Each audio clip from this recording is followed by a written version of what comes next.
I come back with my ranking of the Bob Marley studio albums, the Island Records studio albums to be more precise. I recently wanted to, listen to a bit more reggae. I hadn't done that in a couple of years, reggae is that kind of music where I'm really having sometimes phases, like every 4 or 5 years I might have the urge to listen to some reggae, but I'm not an expert on it. My ranking will shock some, Bob Marley diehard or reggae diehard fans. I'm aware of that. This is like the second time in a row that I'm doing something that I'm really not an expert on. You should check out the other YouTube channel, Murdoch's Music Minute. I was guest on his channel last week, where I discussed prog rock with him, and prog rock, even more so than reggae, is a music I never could get into. I could get into reggae, I have to be in the mood for it, but prog rock is really something I never liked, and it was a challenge by this other YouTuber Murdoch. He challenged me to listen to 3 prog albums and share my opinion of that, and I think that was pretty disturbing to some prog fans. So this is the second time I'm doing something that will be kind of embarrassing, in the eyes of some of the fans of the genre today. Like I said, it's the Bob Marley studio albums, Island Records studio albums, and I'm aware it will be pretty controversial because I think the first 3 albums in this video, which are my 3 least favorite, of course, I think all of them are considered classics by reggae and Bob Marley fans, but it's just my personal taste. Number 9 is Uprising from 1980. I think that's really sacrilegious to have this album as the last. I'm aware that it's a very important album of his career. It's his last big masterpiece, one could say. The most famous song on the album is of course Redemption Song, and this is a great song. It's an acoustic ballad, of course. It's very atypical, which I like about it, because I know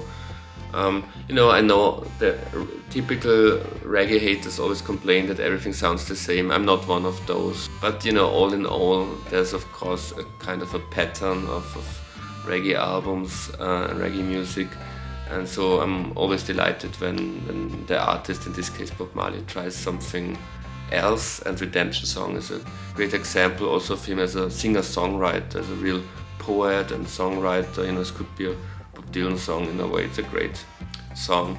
But the rest of the album, I thought I would really enjoy it. It was my first time listening to that album. But I came away with the conclusion that, in my opinion, it sounds a bit like he's lacking in ideas. He's run out of ideas a bit. It also sounds a bit sterile in comparison with all the other albums. Maybe it's a sign of the beginning 80s here, the 1980s started when this album came out in 1980.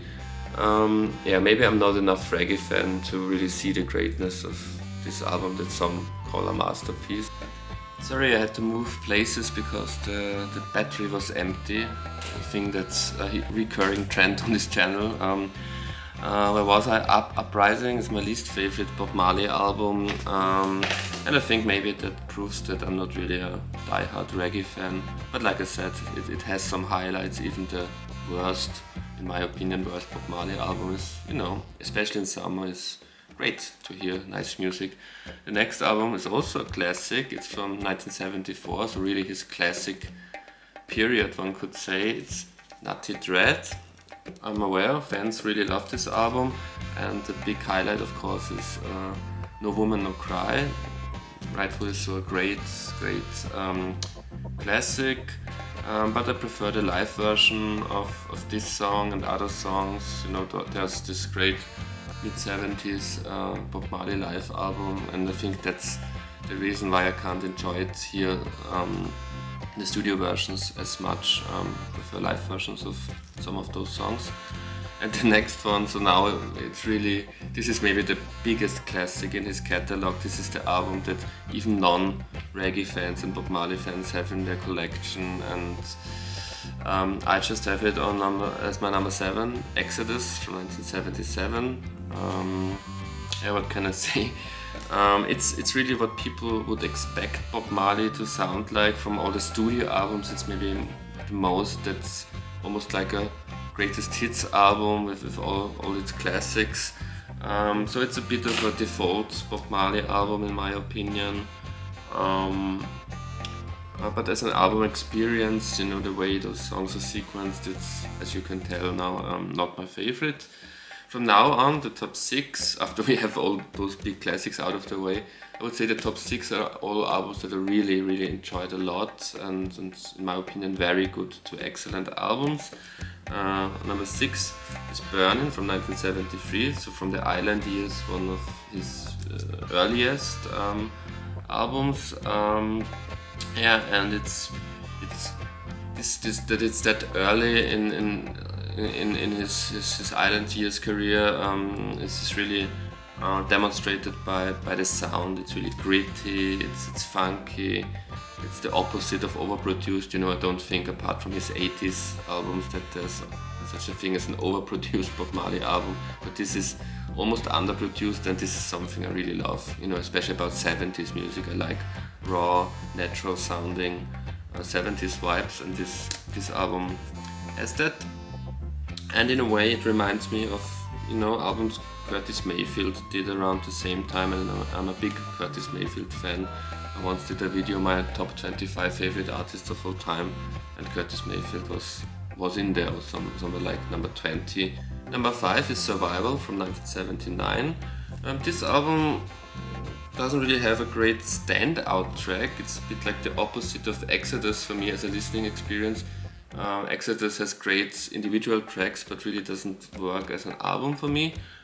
This album really works as an album for me. I think it's sequenced brilliantly, it has a great sound, great band performances, you know, it's really a cooking, the Wailers, really a cooking band by this point. And yeah, I really like it. Number 4, Rastaman Vibration from 1976. A very relaxing album. You know, some people would say every reggae or every Bob Marley album is relaxing, but they would be wrong, because there's also this more angry political side of Bob Marley.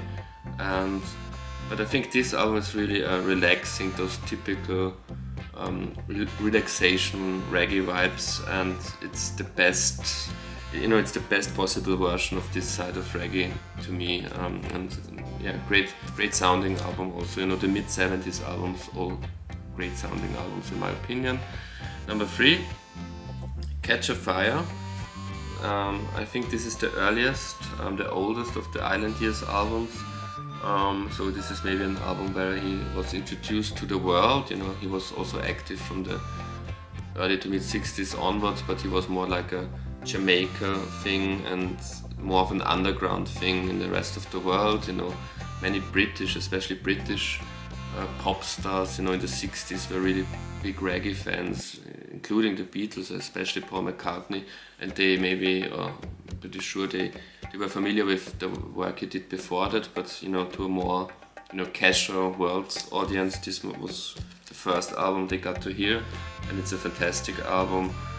It's not as reggae sounding as some of the others, some of the more classic albums. It's fantastic, you know, it's an excellent album. Number 2, Kayo from 1978.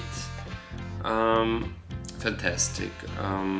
This is probably his least reggae sounding album, I would say. You know, this it has in common with Catch a Fire, and I really like it when he mixes things up a bit. Maybe his most pop sounding album, you know, in the arrangements and all the melodies. And it's a fantastic album, and it includes my favorite Bob Marley song, one of his biggest classics also, Is This Love. I really love Is This Love. So for me, it is love. Great album. And the number 1, which was the biggest surprise to me, because this was one of the albums I was the least familiar with. I don't think I really knew about its existence even, you know, of an album with this title. It's usually those kind of albums aren't really good albums, you know, posthumous albums like Milk and Honey by John Lennon, or that's terrible Queen album, Made in Heaven, they did after Freddie passed away. So it's always a bit of the leftovers, and plus it coincides with the start of the 80s and 80s production. And about Bob Marley, I really like those 70s vibes. You know, I also like 80s pop, but with Bob Marley, I'm more into the 70s vibe. So that's also the reason why Uprising was just number 9. So I never, you know, I listened chronologically to the albums, and this was the album I expected the least, and it's my number 1 album. It's, sensational. Confrontation from 1983. You know, it's his most eclectic album. You know, my top 5 albums all have in common, I think, that they're quite eclectic and not so typical reggae all the time. And this is, you know, there's maybe in his case a leftovers album, a posthumous leftovers album was an advantage, especially if you're not a die-hard reggae fan. This takes, you know, inspirations from everywhere, and you can really tell it wasn't conceived as an album entity, and therefore it has really some variation, and includes the big hit Buffalo Soldier, you know, big classic and one of the most typical reggae sounding tracks by Bob Marley, track that defines the genre. But the album in all is, you know, is really surprising how, you know, where it goes, and it also leans into the 80s a bit, you know, even more of course than Uprising did, but I really, in this case, it really works for me and was the biggest surprise to me in this Bob Marley ranking. Thank you very much for watching, and until next time, goodbye.